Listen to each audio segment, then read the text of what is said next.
Control of gene expression can happen in a variety of ways, and as we study gene expression, there's a few different things that we need to address. Regulatory proteins, prokaryotic and eukaryotic recognition, eukaryotic chromatin structure, and then post-translational regulation are important, as well as protein degradation, which can completely destroy your gene product and therefore obviously alter gene expression. Control of gene expression can occur essentially at all levels. There are some regulatory promoters that modulate the ability of RNA polymerases to even bind to the promoters that we're looking at. So when you start talking about controlling gene expression, you can either shut gene expression off entirely or turn on the system or only parts of the system. These regulatory promoters in prokaryotic organisms tend to respond to the environment. They do not have particularly strong homeostatic controls, so they try to keep their internal structures, their internal spaces, similar to that in their environments. Eukaryotes are quite different, however. They like to maintain a specific homeostasis. So they use a lot of their regulatory promoters to essentially combat whatever is happening in their environment to allow them to keep that homeostatic range, whether it be a particular pH, temperature, ion concentration, what have you. And then a lot of the regulatory promoters in eukaryotes also work in driving development. So we want to make sure that certain genes are on at only certain parts in our development. We want to make sure that we're not, continuing to develop arms once we already have two. We're good with two. So we control eukaryotic expression much differently than prokaryotes choose to. As we look at regulatory proteins, the main protein interactions that we're going to study, they all happen on the major groove of DNA.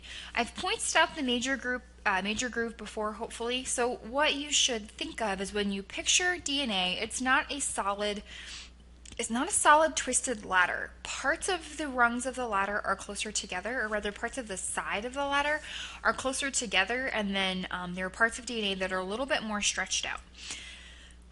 We label the more open spaces as the major groove, and in between the ladder, in between those phosphodiester backbones, that's the minor groove, when it's the smaller space. In the major groove, DNA's hydrogen bonds are more accessible for reaction, so that's why those regulatory proteins do a better job of interacting with those particular spaces. There are 30-ish regulatory proteins that are understood really well. They all have the same DNA binding motif. Those motifs share function, but they don't necessarily share code. So of those 30-ish regulatory proteins and that we've studied with the same DNA binding motif, what that is a reference to is the part of the protein that's actually recognizing the DNA. It's almost always structured the same. We're going to study 4 different binding motifs. Not all motifs are the same, but usually there's a whole bunch of proteins that share one.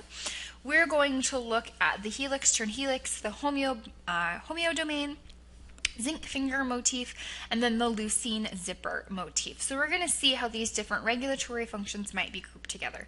Please note there are many, many more motifs than what's listed on this slide, but these are kind of the 4 big ones that are easy to visualize.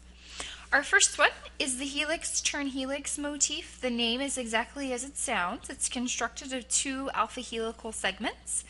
They have like a protein link in between them that kind of looks like it's just sticking with its secondary structure. It's not helical in shape, so one helix is actually going to fit its way into that major groove, and then the next helix is going to butt right up against it. So it kind of looks like a tire iron to me. It's going to butt right up against it and run the length of the DNA.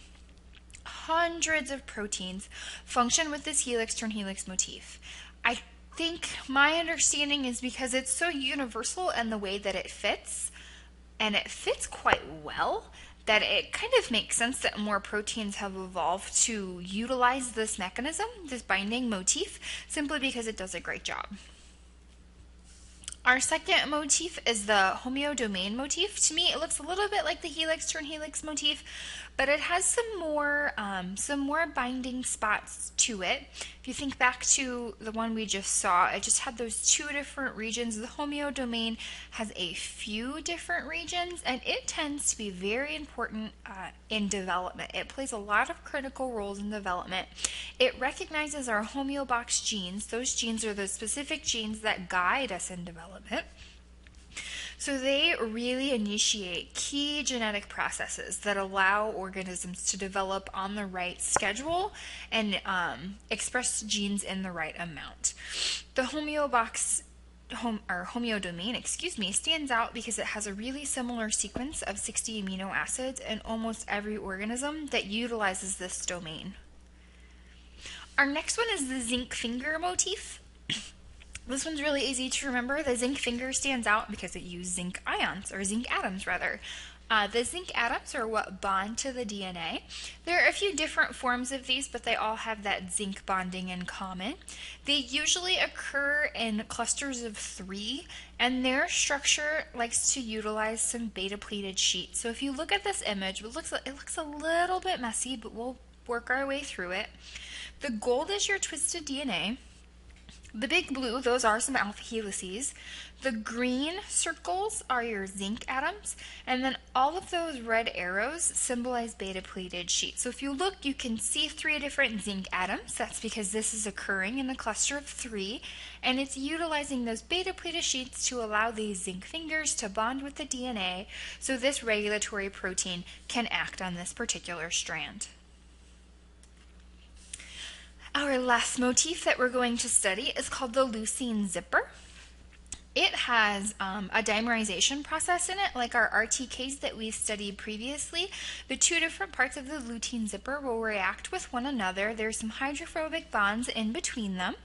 So the alpha helices will attach to either side of your particular DNA, and then kind of the strands that stand up top, they bind, and it holds everything together. Honestly, what this reminds me of, if you can think about the DNA being a little piece of sushi and your leucine zippers being your chopsticks, if you have a really good grip on your piece of sushi, your chopstick should be touching up top. So if you have a really good grip on your DNA with your chopstick leucine zipper, the top of your zipper will be touching up top, and it will actually be bonded together using those hydrophobic interactions. Looking just at prokaryotic regulation, a lot of it we can split into positive control and negative control. In positive control, we're referencing an increase in frequency. It's also called upregulation. Positive control is controlled by activators, which makes sense. Activators activate regulation to occur. And it deals a lot with RNA binding of polymerases. So we want to increase binding or increase activity. Another type of prokaryotic regulation deals with negative control. So negative control is just the opposite. We're decreasing the frequency or downregulating that particular genetic sequence. We do that with something called a repressor. Repressors bind to our operators, and they actually physically block those polymerases from binding to the DNA and doing their job. So we have activators that assist in the binding and then repressors that block the binding. So prokaryotic regulation is pretty well straightforward. Again, a lot of prokaryotic regulation deals with response to environmental conditions. Prokaryotes have these nice things called operons, and operons control an entire gene family, and operons are often controlled by what's available in the system. So if you have something an operon needs, you'll turn that operon on. If you are missing something that operon needs, then it shuts the whole operon off and it turns the whole system off. Another way to look at it is that operons can also, it's the backwards of that system essentially, operons can be induced to work if their proton or their enzyme product is needed in the system, or it can be repressed if those enzyme products are not currently needed. We don't want to be making extra enzymes and extra proteins if they're not necessary, because that's a waste of much needed cellular energy. Is that visualized? When there is no lactose present in this particular system that we are examining, the lac repressor will actually attach to the operator and stop RNA polymerase from coding that little piece of DNA that you see there. What that little piece of DNA is for is to metabolize lactose. Well, if there's no lactose in your system, there's no reason to create enzymes that will metabolize it. So we just shut that system off and we conserve energy. In the system down on the bottom, you can see that lactose is present, and therefore something called allolactose, which is an inducer, is going to bind to that repressor. So that repressor is now busy. Our green RNA polymerase is going to zip right down that gene. We're going to end up with gene products Z, Y, and A. It shows you that you have 3 little ribosomes already working on that mRNA and already creating their protein products. So this is how that system works. Lactose, in this case, is what can turn off our system, and the absence of lactose will turn it on.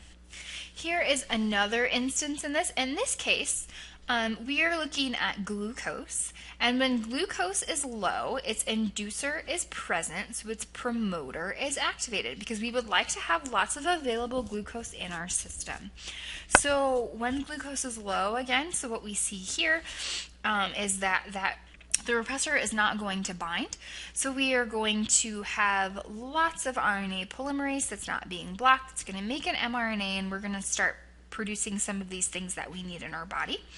Down on the bottom, glucose is high and inducer is present, so the promoter is not active. So in this instance, we don't want anything messing with our glucose levels in our bodies. We already have too much, so we shut off the DNA that would make the protein that would allow the release of glucose into our system.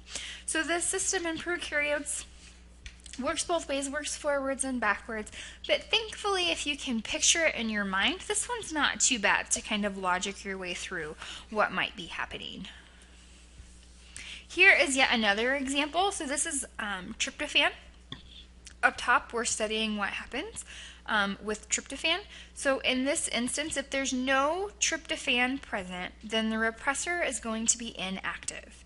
So the promoter for the trip operon is going to be allowed to move right on down that gene, and you're going to get all of the products that you need, and you are going to be able to synthesize your tryptophan because you would like that in your system.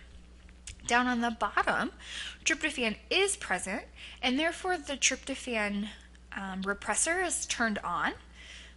The signals for tryptophan itself is going to bind to that repressor. It will block our RNA polymerase, and therefore we are not going to make our enzymes that would normally synthesize tryptophan. We don't need it in our system. So these are really nice pictures to sit back and study. These are available in your textbook if need be, but this just shows you how simple prokaryotic genetic control can be.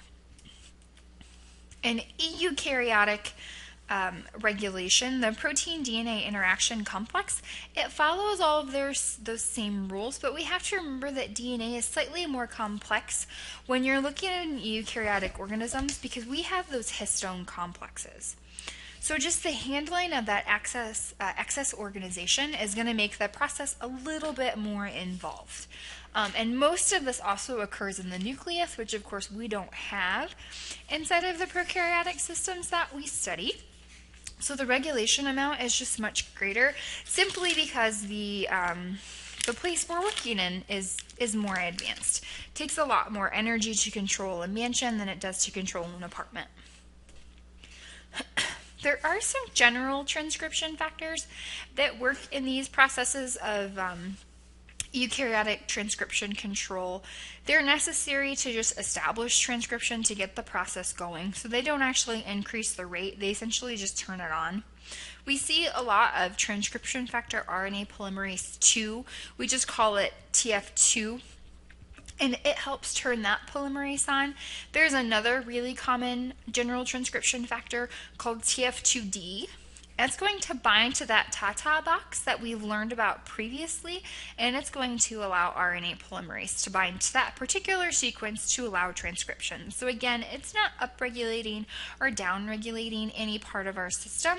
It's just allowing it to happen in the first place. The specific transcription factors tend to be tissue or time dependent. So we only have these transcription factors if we're in the right cell or we're in the right part of development or whatever our time control might be. They stimulate higher levels of transcription, so more advanced transcription. They tend to be organized in very specific domains. Excuse me, and they are incredibly complex in both their shape and their number. We've seen this image previously, so hopefully it looks a little bit familiar. What you see here is a big bent piece of DNA. Note that your RNA polymerase is heading towards your coding region, but in order to be able to attach to your DNA and have everything functioning together appropriately, you have 3 actors bound to 3 different enhancers. You have a Tata box binding protein that's got a hold of that that promoter sequence. You have 4 different basal transcription factors that are working in between your Tata box and your RNA polymerase, and then numerous co-activators thrown into the mix. So we're not going to memorize all of the individual complexities, but you should be very, very familiar with this image, or become very familiar with this image. So promoters and enhancers, I kind of mentioned them, so let's learn a little bit more about them. They are binding sites for the various factors that we're dealing with. The factors mediate polymerase binding. So if we go back to this picture, we see all of our enhancers. They have activators bound to them, and that actually changes the appropriate conformation, the physical conformation of the DNA for this whole system to come together. So that is an example of our enhancers. So they can act over really long distances and have incredible flexibility and introduce a lot of flexibility into our system. It's kind of like assisted stretching at the gym. Doesn't feel all that great, but it's kind of necessary. So here's another simplified picture of this image if we're having a hard time. So there are some specific transcription factors. They show an enhancer in teal and a promoter in blue. There's a mediator that's allowing this whole system to work, and this huge initiation complex that is of course bound to our Tata box. And you can see that long chain of the mRNA being spit out at the back of that DNA loop. Here's the system slightly more advanced because I do want us to function in a more advanced level. So you have different activator proteins that are bound to your enhancers. It's going to fold that DNA so you have everything in close enough arrangement for the process of, or for the initiation complex to be able to do its job. Those cofactors are going to essentially stabilize all of these proteins and all of this work. It can be kind of a rickety alignment if you don't have something in there holding everything together. And then of course we have our general transcription factors, and they are going to position that RNA polymerase and make sure that everything is where it needs to be so we can head on to that coding region and get the job done correctly. Another difference in eukaryotic versus prokaryotic control and expression deals with the DNA and histone modification. Eukaryotes have that chromatin structure, so we add a level of complexity. DNA and histones can be modified by adding methyl groups or acetyl groups. In both cases, they're inactivated because things can no longer bond with them. Transcription factors are also capable of altering chromatin structure, which is going to change how those genes in the chromatin complex are potentially expressed, because if they're wrapped around a histone, you can't get to them. We think in that instance that there might actually be a histone code, because our histones seem to kind of align perfectly with what we need. There are some chromatin remodeling complexes that are capable of changing where the histones lie and what kind of proteins are within those histones themselves. So in this image, it's showing you how those histone complexes are changed out. There's some ATP-dependent chromatin remodeling complexes that are capable of making the histone chaperone proteins pull the histones away from the DNA, and then those histone chaperone proteins will wrap around different histones and then allow that histone to be replaced within that same strand of DNA. It might be replaced though in a different place, but it always seems to work out to aid in transcription, which is why we think that there may be some sort of histone code that we just don't quite yet understand. There is some post-transcriptional regulation that we haven't quite touched on yet. There are small RNAs that work in the cytoplasm to alter our RNA structure once the RNAs have made it out of the nucleus. There are some microRNAs that alter RNA structure post-transcription. They are single-stranded RNAs that can work with silencing complexes to shut off our messenger RNAs for variable periods of time. There are some small interfering RNAs. They're double-stranded RNAs that actually shut off translation altogether. Those are abbreviated siRNAs. We're going to spend the last bit of this lecture discussing those two things. So those small RNAs, we think that they evolved essentially to help protect our cell, because our cells can make mistakes. They are capable of doing that. MicroRNAs and siRNAs can help correct any of those potential mistakes. We're finding microRNAs in increasing numbers. There are about 700 of them in humans. I think your textbook says 695, but I'm sure more have been found since its publication. They're coded for in various genetic regions. So the microRNAs themselves undergo some transcriptional change. They are cleaved by two protein complexes that we are aware of named DRASA and dicer. DRASA acts on the microRNAs within the nucleus, while dicer is something that we find in our cytoplasm. MicroRNAs do not work alone. They work with an RNA-induced silencing complex that finds our microRNAs and helps them bind to their messenger RNAs as required. The siRNAs work a little bit differently. They're found in lower numbers, and they are not coded in various genetic regions. If you have an siRNA that's going to work on your system, it came from the gene that it is going to silence. So they function a little bit differently. This picture shows us some of that control and that miRNA creation. So up top you see the TRBP working with dicer. It's going to bind with some other protein factors to act on the pre-miRNA. It's going to load it into that RISC complex. That complex is going to undergo some cleavage to ensure that you get two hairpins coming together in the appropriate conformation. The duplex, these two strands of RNA, are going to come apart, so you end up with your single mature miRNA, and it's going to have an active RNase on it. And of course, ACE is a reference to an enzyme, so it's going to be able to function to degrade whatever strand it picks up. Those small RNAs, as a reminder, when you're telling the difference in the microRNAs and the siRNAs, they essentially do the same job, but miRNAs are capable of repressing a variety of genes because they come from different regions, so they undergo essentially genetic control themselves.